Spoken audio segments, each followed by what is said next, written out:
कक्षा 4 के विद्यार्थियों का स्वागत है हमारे चैनल एजुकेशन अड्डा बाय मी में। आज की इस वीडियो में हम आपके लिए लेके आए 8th ग्रेड अभ्यास पुस्तिका पर्यावरण अध्ययन। हमारे चैनल में 8th ग्रेड पुस्तिका से रिलेटेड और अन्य प्रोजेक्ट कार्य वर्कशीट है ना, दक्षता वगैरह से रिलेटेड, आपके एग्ज़ाम से रिलेटेड जो है वीडियो अपलोड करी जाती हैं।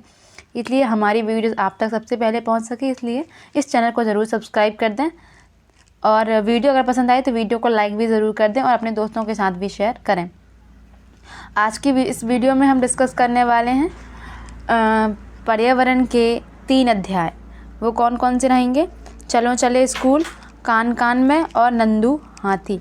ये तीनों अध्याय आज की इस वीडियो में हम डिस्कस करेंगे। इससे पहले की वीडियो में हमने हिंदी के जो है आपके भाषा भारती के वो अध्याय भी हैं, एक ही वीडियो में डिस्कस करे हैं। तो आप अगर वो वीडियो देखना चाहते हो तो हमारे चैनल में जाके देख सकते हैं।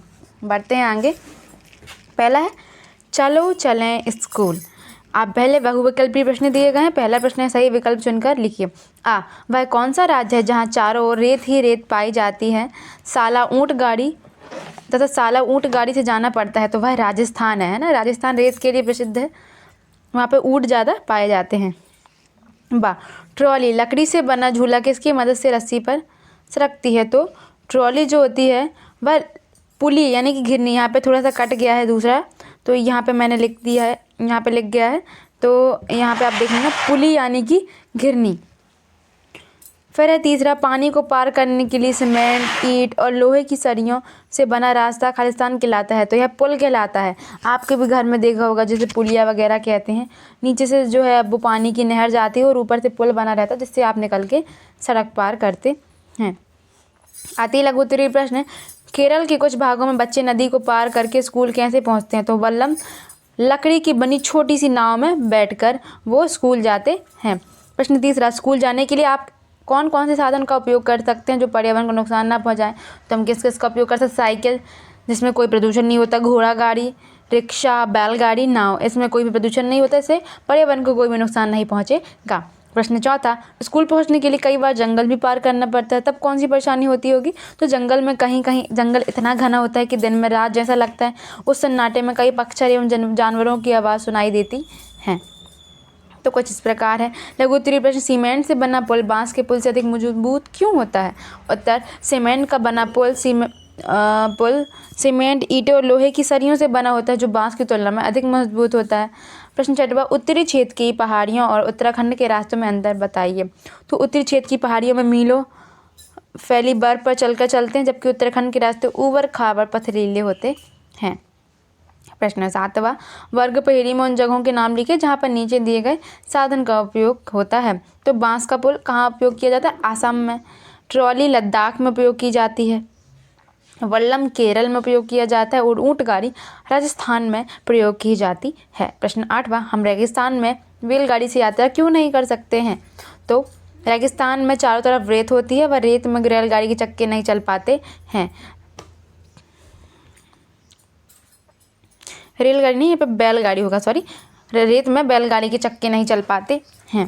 प्रश्न नौवां, शहरी या ग्रामीण क्षेत्रों में से कहाँ बच्चों को स्कूल जाने में अधिक कठिनाइयाँ होती हैं? तो ग्रामीण क्षेत्रों में बच्चों को स्कूल जाने में अधिक कठिनाइयाँ होती हैं क्योंकि कुछ जगह स्कूल बांस से बने पुल, ट्रॉली से, सीमेंट के पुल, वल्लम, नाव, ऊँटगाड़ी से एवं बैलगाड़ी से जाना पड़ता है।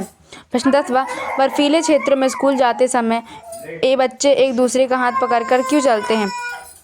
तो मीलों फैली बर्फ पर चलकर हम हाथ पकड़कर बर्फ पर पैर जमाते हुए ध्यान से चलते हैं। ताज़ी बर्फ में पैर धंस जाते हैं। अगर बर्फ जमी हुई हो तो हम फिसल भी सकते हैं। प्रोजेक्ट कार्य, आपके अनुसार एक आदर्श शाला कैसी होनी चाहिए? लिखिए व अनुपयोगी सामग्री से शाला का मॉडल तैयार करिए। तो एक आदर्श शाला में निम्न विशेषताएं होती हैं। पहला, एक विशाल खेल का मैदान। दूसरा, हवादार कक्षाएँ। तीसरा, बच्चों के खेलने के लिए मैदान, विशाल मैदान।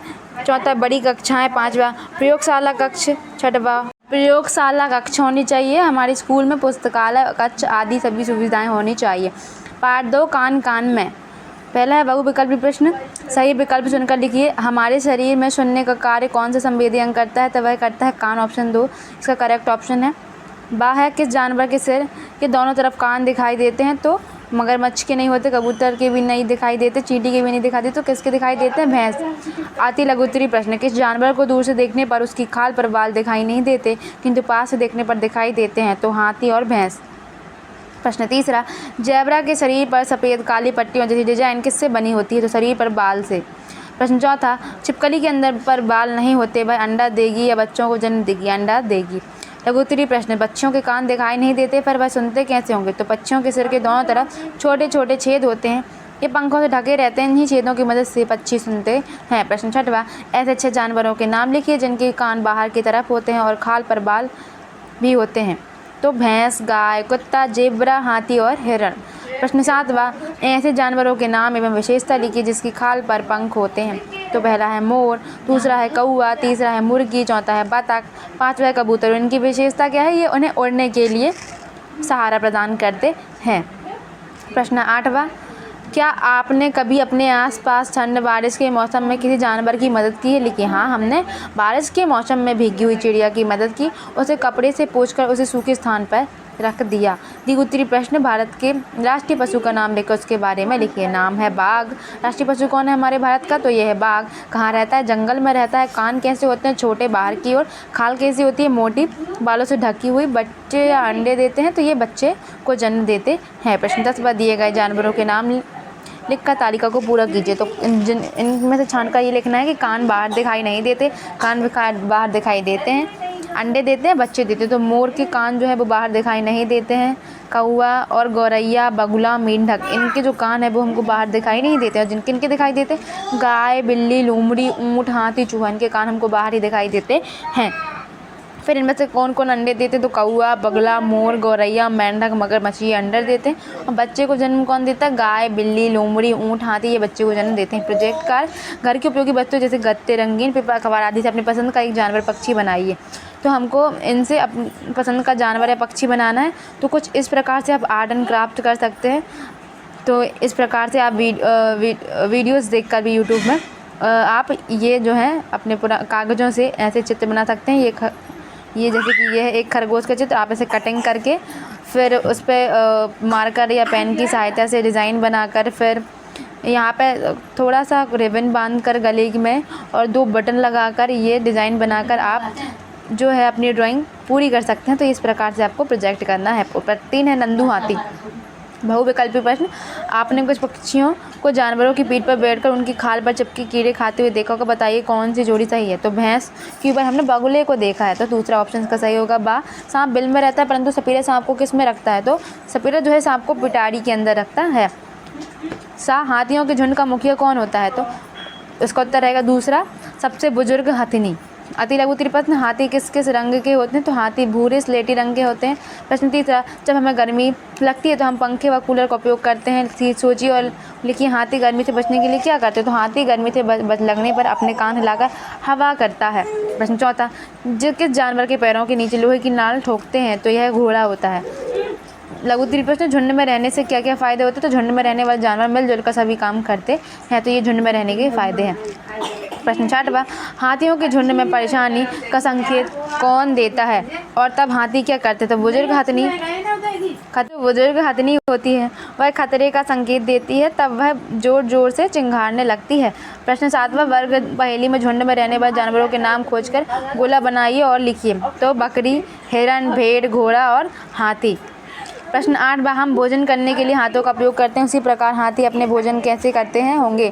तो हाथी अपना भोजन अपनी सूंड से करते हैं, वे सूंड से पौधों की पत्तियों को अपने मुंह में रखते हैं। यदि नंदू हाथी का वजन 200 किलोग्राम है तो बताइए कौन से बच्चों का वजन मिलाकर नंदू हाथी के वजन के बराबर होगा? तो ये द्विगुत्री प्रश्न है। अमृता का वजन है 40 किलोग्राम, ओमना का 50 किलोग्राम, अनीता का 42 किलोग्राम, नंदिता का 35 किलोग्राम, वहीदा का 72 किलोग्राम। तो हमको 200 किलोग्राम वजन करना है। तो देखते हैं, नंदू हाथी का वजन है 200 ग्राम, तो हम क्या करेंगे, अमृता का वजन ले लेंगे 40 किलोग्राम, ओमना का वजन ले लेंगे 50 किलोग्राम, नंदिता का वजन ले लेंगे 35 किलोग्राम, वहीदा का वजन ले लेंगे 75 ग्राम। हम किसका वजन जो है वो नहीं ले रहे हैं, अनीता का है ना।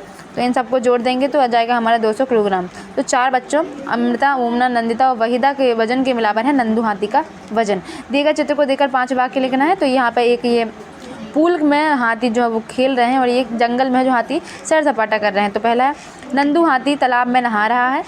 अम्मा ने नंदू को पानी की तरफ धकेला। तीसरा, नंदू धीरे धीरे पानी की तरफ चल दिया। पानी का एक फव्वारा नंदू के सिर पर गिरा। नंदू पूरा भीग गया। हाथी को सर्कस के लिए रखा गया है। हाथी सर्कस में काम करते हैं। हाथी विभिन्न खेल दिखाते हैं। छोटे हाथी भी सर्कस में हैं। हाथी को सर्कस पिंजरे में कैद किया गया है। अच्छा, ये पिंजरे में है, हाथी को पिंजरे में कैद किया। जंगल की तस्वीर नहीं है, थोड़ा सा मिस्टेक हो गई है। तो ये हाथी को पिंजरे के अंदर रखा गया है सर्कस दिखाने के लिए। प्रोजेक्ट का स्क्रैप बुक में चित्र चिपका कर नाम लिखिए आपने कौन कौन से जानवरों की सवारी की है। तो स्क्रैप बुक आप एक कॉपी ले लेंगे, छोटी या डायरी ले सकते हैं। उसमें जानवरों के जो चित्र हैं उनकी कटिंग करके आप वहाँ पे लगा सकते हैं ग्लू की सहायता से कि हाँ, हमने इन जानवरों की सवारी करी है। फिर दूसरा, आप उसमें क्या लिखेंगे, खेती में काम आने वाले कौन से जानवर हैं, तो आप लिखेंगे खेती में काम आने वाले जानवर, और जितने भी जानवर हैं उनका चित्र निकलवा के उनकी कटिंग करके आप कॉपी में चिपकाएंगे। सामान ढोने के काम आने वाले जानवर जैसे गधा वगैरह, और है ना, घर में पालने वाले जानवर, झुंड में रहने वाले, इनकी आप सब हेडिंग डाल कर जो भी जानवर इनमें काम आते हैं उनके चित्र निकलवा कर आप अपनी जो डायरी वगैरह है उसमें चिपकाएंगे। तो ये आपकी स्क्रैप बुक तैयार हो जाएगी। अगर बाद में हमें कमेंट कीजिएगा। अगर इस वीडियो में कमेंट नहीं कर पाए तो अगली वीडियो में तो हम इसकी भी एक वीडियो बना देंगे, तो जिससे आप ये प्रोजेक्ट कार्य पूरा कर सकें। तो ये थे आपके आंसर बिल्कुल सही है। आप इसे अपनी उत्तर पुस्तिका में लिखें। मिलते हैं अगली वीडियो में, जिसमें हम आगे के 3 पार्ट डिस्कस करेंगे, जो कि हैं